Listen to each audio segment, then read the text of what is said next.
தூபம் போடும் செல்வநாயகி அடுத்து நடக்க போவது என்ன? டிவோர்ஸ் கேஸ் ஹியரிங்க்கு வருது. இந்திரா கிளம்பிட்டு இருக்காங்க. ஏற்கனவே இந்திரா செலியன் என்ன தப்பு பண்ணுவார், என்ன தப்பு பண்ண மாட்டார் அப்படின்னு செல்வநாயகிக்கு கிளாஸ் எடுத்ததுனால எங்கே அவங்க மனசு மாறிடுவாங்களோ, இவங்க போட்ட பிளான் எல்லாம் தவிடு பொடி ஆயிடுமோன்னு செல்வநாயகிக்கு பயம் வருது. இந்திரா டிவோர்ஸ் கேஸ்லேருந்து பேக் அடிச்சு விடக்கூடாதுன்ட்டு ஏற்றி ஏற்றி விடுறாங்க. உன் வாழ்க்கை இப்படி ஆயிடுச்சுன்னு நான் வருத்தப்படாத நாளே இல்லை. நம்மளை கூட விடு, உங்கள் 2 பேருக்கும் பிறந்ததுனால நம்ம பாவை இந்த சின்ன வயசில் எவ்வளோ கஷ்டத்தை அனுபவிக்கிறா அப்படின்னு சொல்ல அதை கேட்டே இருக்காங்க இந்திரா. இந்த பக்கம் சிவாவும் அயலியும் திட்டிக்கிட்டே இருக்காங்க.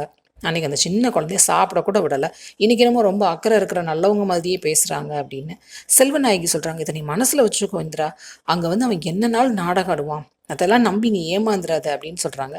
இந்திரா சொல்கிறாங்க, சித்தி நான் எதையும் மறக்கவும் முடியாது, என்ன பண்ணணும்னு எனக்கு தெரியும், நான் போயிட்டு வரேன் அப்படின்னு கிளம்புறாங்க.